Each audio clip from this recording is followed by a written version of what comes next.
place à la littérature et à l'univers romanesque. Donc, nous recevons un homme à facettes, c'est le moins qu'on puisse dire. Les facettes professionnelles de L.J. Wagner. Et on parlera de tes facettes professionnelles en seconde partie d'émission. Alors, la première facette, le titre de ce très bon roman. Quel est le titre ? Mathilde s'en va en mer. Et on peut le trouver chez... Alors actuellement chez KDP Amazon et normalement bientôt en librairie. Exactement, et à bientôt en librairie. Alors, le Père Noël de la littérature est toujours de retour. Si vous avez envie qu'on vous offre un roman, n'hésitez pas, vous téléphonez au 01 40 05 06 10 et notre invité vous offrira ce roman et il vous le dédicacera. Merci à notre site partenaire Quintonique. Et vous pourrez aussi poser des questions au romancier qui est à côté de moi, L.J. Wagner, pour ce grand roman. Le titre ? Mathilde s'en va en mer. Voilà. Alors c'est tout à fait ça. Et puis si Micheline a envie de poser des questions, surtout que Micheline, qui a assisté à la première partie de l'émission, pour intervenir. Et puis, autre invité, mais on a le droit de ne pas répondre à ma question. Quel est votre prénom, s'il vous plaît ? Marie-Claude. C'est Marie-Claude, la pétillante Marie-Claude.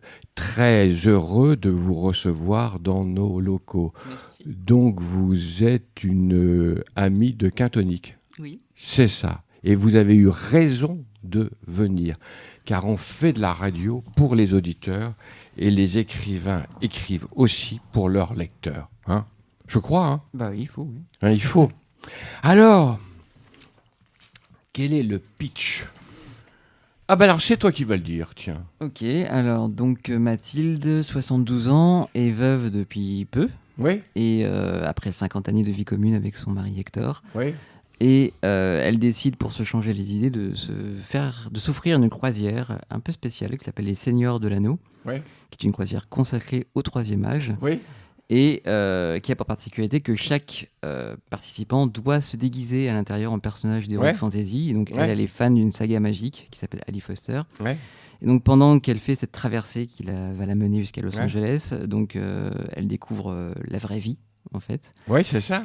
Et sa fille Manon, qui est restée Ouais. en France, réinvestit la maison familiale. Elle se remet pas de la mort de son père. Elle était très proche de lui, et moins de sa mère. Et elle découvre un document dans lequel donc, sa mère lui retranscrit les 5 décennies qu'elle a passées avec son père. Et 5 décennies et 5 décennies plutôt horrible. plutôt... Alors pourquoi horrible ? Même si je connais la réponse, mais pourquoi horrible ? Pourquoi horrible ? Parce que tout simplement, Hector, donc le mari Oui. qui paraissait si fantastique C'est ça. à l'extérieur, C'est est ça. pourtant un personnage plutôt toxique. Et plutôt toxique. Voilà, et qui donc a mis sa femme sous son emprise, quoi. Et, Mais c'est totalement, c'est sous emprise. donc voilà, donc on découvre comme ça pendant toute la croisière, c'est plutôt joyeux, c'est plutôt festif, etc. Et on découvre après sa vie sur 5 points précis dans 5 décennies différentes, où là on s'aperçoit que c'était plutôt tragique. C'était plutôt tragique. Et lorsqu'il la rencontre dans un bar, Oui, elle était serveuse dans le bar du village. c'est ça. Il l'emmène comme ça, il lui promet le mariage, il lui promet une vie extraordinaire, Oui. et elle le suit, et en fait elle va rester enfermée dans ce village, dans sa maison, pendant 50 ans, quoi. Oui.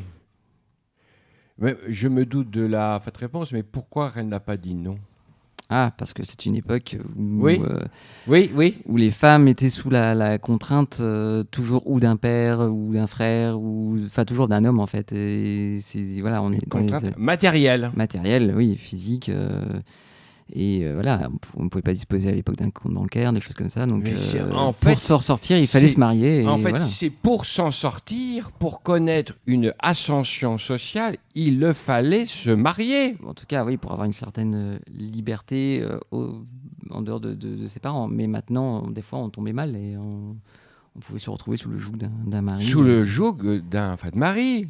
Parce que bon, c'est un notable, c'est un médecin. Il est médecin, oui. Ouais. Ah ouais. Et il lui promet effectivement de changer de vie, de changer ce village qu'il a toujours connu.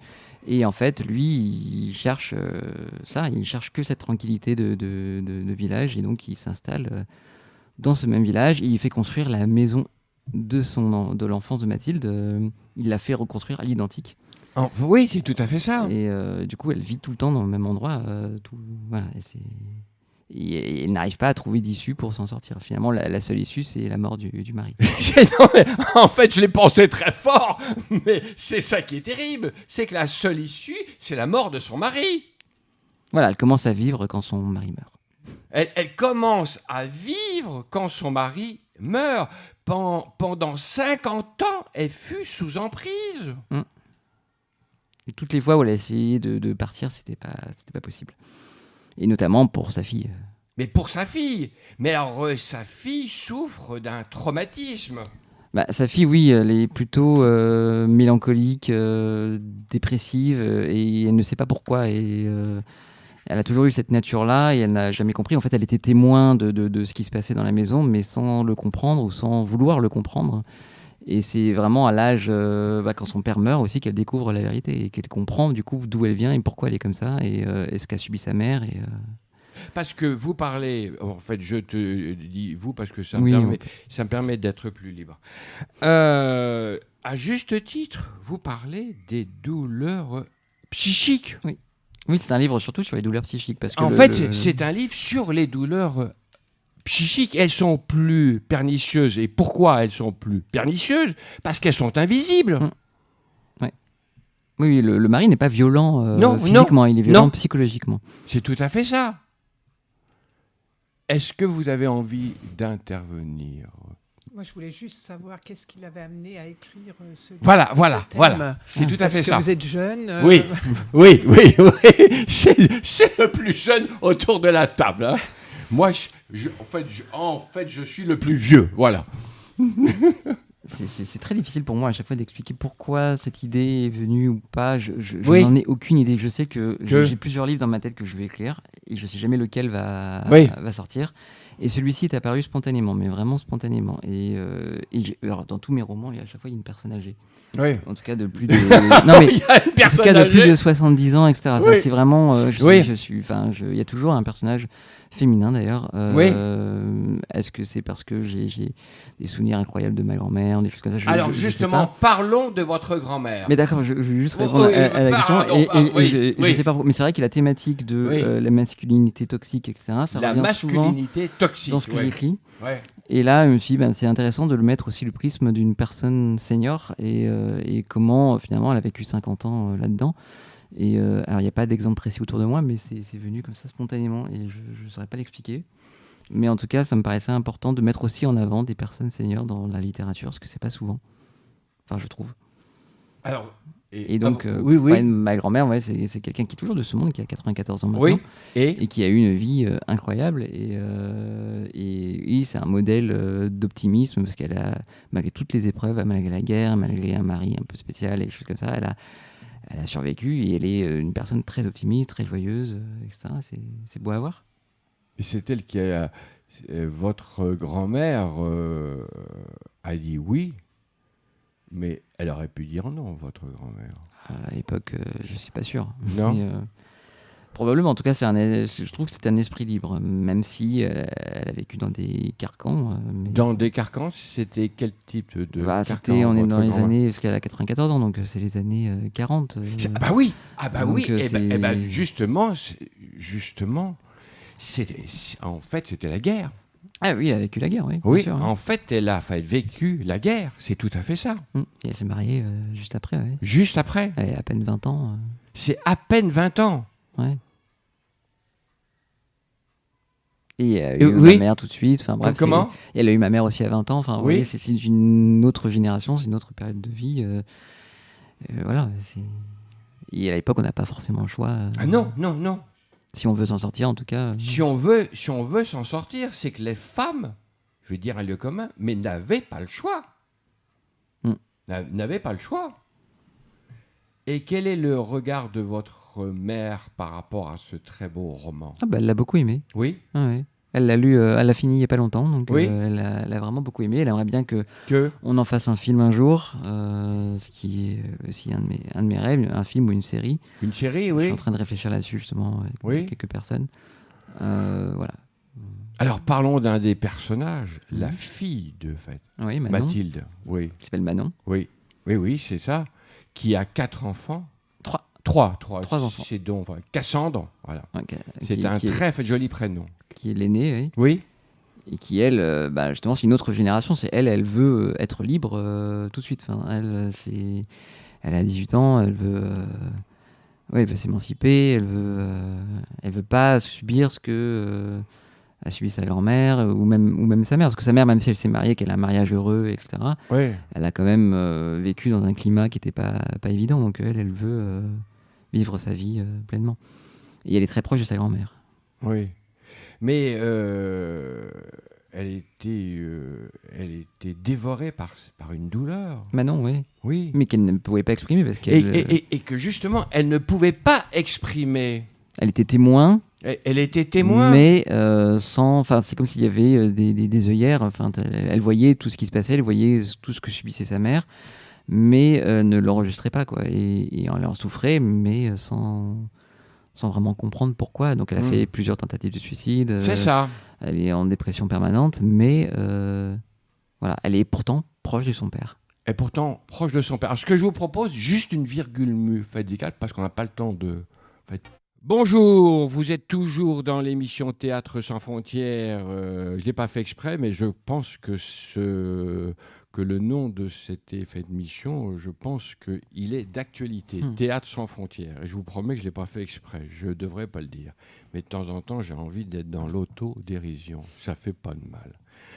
Alors, parlons à nous. Alors, est-ce que vous avez envie d'intervenir ? Moi, je trouve que c'est très intéressant de mettre en scène des personnes âgées et qui rebondissent, enfin qui ont une autre vie et qui ont envie de faire autre chose. Enfin, voilà. Et justement sur la croisière, donc elle rencontre d'autres. Il n'y a que des personnes âgées, donc du coup chacune a son histoire. Donc elle se fait pour la première fois des amis. C'est ça. Par elle-même. C'est pour la première fois elle se fait des ennemis, mais par elle-même. Oui, elle est, comme dirait Monsieur de la Palisse, elle est comment ? Autonome. Elle est autonome. Oui, elle est enfin indépendante. Elle est libre. Elle est libre. Exactement. Elle est libre. Et à un moment donné, dans la croisière, effectivement, donc elle rencontre plusieurs personnes. Et on a aussi le destin des personnes qu'elle rencontre qui ont aussi toutes et tous un passé un peu compliqué.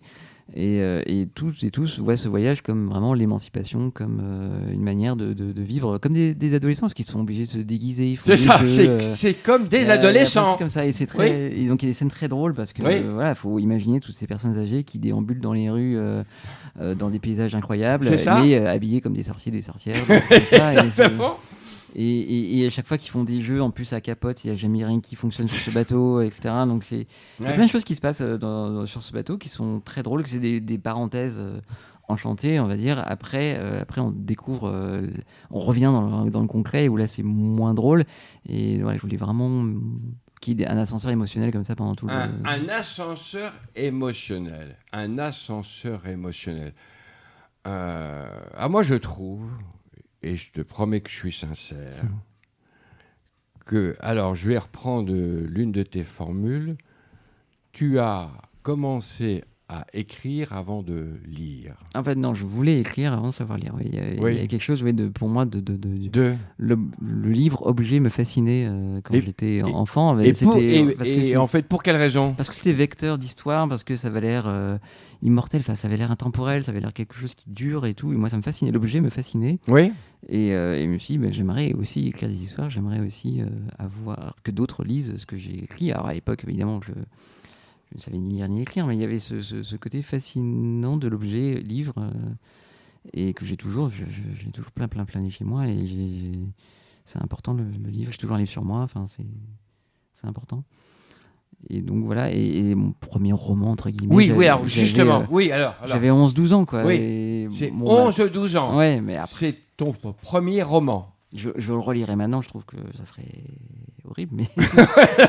et ce qui me paraissait à l'époque comme un roman, je trouve juste une courte nouvelle, mais en tout cas, c'était... Oui, ça a toujours été là. Oui. Donc à 11-12 ans, ton premier roman.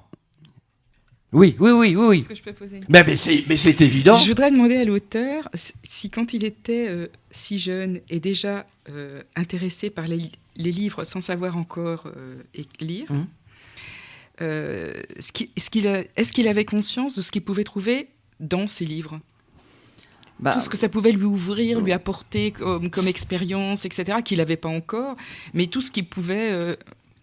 découvrir. Je pense, je pense que mes parents m'ont lu des livres et donc forcément on voit ces choses, ces histoires qui sortent de ces objets et on est intrigué forcément et puis c'est propice à créer aussi ses propres histoires. Les enfants sont pleins d'imagination et surtout moi ce qui m'a séduit c'est les mots. Et ma pensée est faite de mots. Enfin, je vois les mots en fait. Et les mots sont très importants. J'ai une fascination pour les mots, pour jouer avec les mots. Et ça depuis tout petit. Et c'est vrai que j'ai lu très très rapidement. Et j'ai écrit du coup très rapidement parce que j'avais besoin des mots, même les voir, je les trouve esthétiquement beaux. Enfin, il y a des mots que je trouve incroyables. Et c'est... Je ne sais pas comment expliquer ça, mais c'est vraiment le mot en lui-même qui me... Alors je vais surfer sur ton expression. C'est qu'à propos de jouer sur les mots, tu es comédien aussi. Aussi, oui. Hein ? Oui. Enfin, du coup, je joue les mots des autres, mais... Tu joues les mots des autres. Parce que j'arrive pas à jouer les miens. Parce que j'écris des pièces de théâtre aussi, mais pas pour moi. Je ne les écris pas. Oui. Je les écris pour les autres, mais moi, je préfère jouer les mots des autres. En fait, tu joues les mots des autres. Et à propos de mots, tu es aussi journaliste. Je suis journaliste, oui, et attaché de presse pour des spectacles. Et attaché de presse. Donc, tu es écrivain, tu es romancier, tu es auteur de pièces de théâtre, tu es comédien, tu es attaché de presse. 5. Quel est ton prochain job ? Ah bah ils sont tous mêlés. Hein, oui, ils sont tous mêlés. Mais mes journées, elles sont composées de tout ça. J'écris des articles donc, pour les commandes que je reçois. Je m'occupe des spectacles dont je m'occupe. Ah oui. Et quand je trouve le temps, j'écris de la fiction. De la fiction. Voilà. C'est exactement ça. Et j'ai une troupe de théâtre, donc je rejoins tous les mercredis soirs. On répète nos prochaines créations. Et donc c'est toi qui as créé cette... Non. J'ai rejoint une troupe qui existait déjà.